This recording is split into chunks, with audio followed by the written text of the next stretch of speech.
ಅದ construction journey ಇಂದ ಹೇಳ್ತಾ ಬರ್ತೀನಿ ಸಾರ್ವ ಹೋಮ್ಸ್ ಬಗ್ಗೆ ಹೇಗಾಯಿತು ಏನು ಅಂತ. ನಾನು ಬ್ಯಾಂಗ್ಳೂರಲ್ಲಿ ಸಮ್ವೇರ್ ಒಂದು 3 to 4 ಮಂತ್ಸಿಂದ ಒಳ್ಳೆ ಬಿಲ್ಡರ್ನ ಹುಡುಕ್ತಾ ಇದ್ದೆ. ಆಗ ನಾನು ಗೂಗಲಲ್ಲಿ ಸರ್ಚ್ ಮಾಡ್ಬೇಕಾದ್ರೆ ಸಾರ್ವ ಹೋಮ್ಸ್ ಸಿಕ್ತು. ಹಾಗೆ ನಾನು ಸಾರ್ವ ಹೋಮ್ಸು ವೆಬ್ಸೈಟ್ ವಿಸಿಟ್ ಮಾಡಿ ಏನೇನು ಪ್ರೋಟೋಕಾಲ್ ಫಾಲೋ ಮಾಡ್ತಾರೆ, ಏನು ಮಾಡ್ತಾರೆ, ಹೇಗೆ ಎಕ್ಸಿಕ್ಯೂಟ್ ಮಾಡ್ತಾರೆ ಎಲ್ಲ ನಾನು ನೋಡ್ತಾ ಬಂದೆ. Then after some time I started visiting the office. ಒಂದು ಸರಿ ವಿಸಿಟ್ ಮಾಡಿಬಿಟ್ಟು ಅವ್ರ ಹತ್ರ ಕೂತ್ಕೊಂಡೆ, ಏನು ಮೆಟೀರಿಯಲ್ಸ್ ಹಾಕ್ತೀರಾ, ಏನು ಹಾಕ್ತೀರಾ, ನಿಮ್ಮ ಎಕ್ಸಿಕ್ಯೂಷನ್ ಪ್ರಾಸೆಸ್ ಏನಿದೆ ನನಗೆ ಆವಾಗ ಕ್ರಿಸ್ಟಲ್ ಕ್ಲಿಯರಾಗಿ ನನಗೊಂದು ಐಡಿಯಾ ಸಿಕ್ತು. ಸೊ ಹೇಗೆ ಎಕ್ಸಿಕ್ಯೂಟ್ ಮಾಡ್ತಾಯಿದ್ದಾರೆ, ಏನು ಮಾಡ್ತಾಯಿದ್ದಾರೆ ಅಂತೇಳಂತ. ಸೊ ಆಫ್ಟರ್ ದ್ಯಾಟ್ ಇಲ್ಲಿಂದ ನಮ್ಮ ಜರ್ನಿ ಸ್ಟಾರ್ಟ್ ಆಯಿತು. ಇದೊಂಥರ ಹೆಂಗೆ ಅಂದರೆ ಕಸ್ಟಮರ್ ಕ್ಲೈಂಟ್ ಅಲ್ಲ, ಒಂಥರ ನಾವು ಹೆಂಗೆ ಅಂದರೆ ಫ್ರೆಂಡ್ಲಿಯಾಗಿ ನಮ್ಮದು ಜರ್ನಿ ಸ್ಟಾರ್ಟ್ ಆಯಿತು ಅವ್ರ ಜೊತೆಗೆ.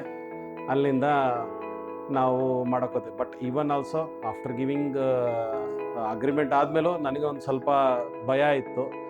ಹೇಗೆ ಬರುತ್ತೋ ಏನೋ, ಮನೆ ಏನು ಔಟ್ಪುಟ್ ಹೇಗಿರುತ್ತೋ ಏನೋ, ಅದು ಒಂದು ಕ್ಲಾರಿಟಿ ಇರಲಿಲ್ಲ. But when stage by stage ಕೆಲಸ ಮಾಡ್ತಾ ಹೋದಾಗ ನನಗೊಂದು ಐಡಿಯಾ ಸಿಕ್ತು ಹೇಗಾಗುತ್ತೆ ಎಕ್ಸಿಕ್ಯೂಷನ್.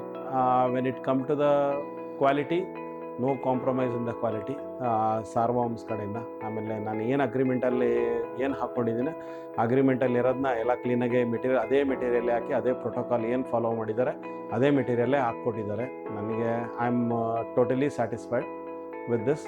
ಮೆಟೀರಿಯಲ್ ಬಗ್ಗೆ ಇನ್ನೂ ಏನೋ ಮಾತಾಡೋಂಗಿಲ್ಲ. ಈವನ್ ಬಜೆಟ್ ಆಗ್ಬೋದು, ಏನೇ ಆಗ್ಬೋದು, ನಮ್ಮ ಜೊತೆಗೆ ಡಿಸ್ಕಸ್ ಮಾಡ್ತಾರೆ ಅವರು.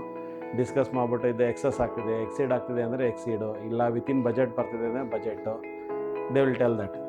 ಇದು ಕ್ಲಿಯರಾಗಿ ನಮಗೆ ಹೇಳ್ತಾರೆ. So over all it's a good team work.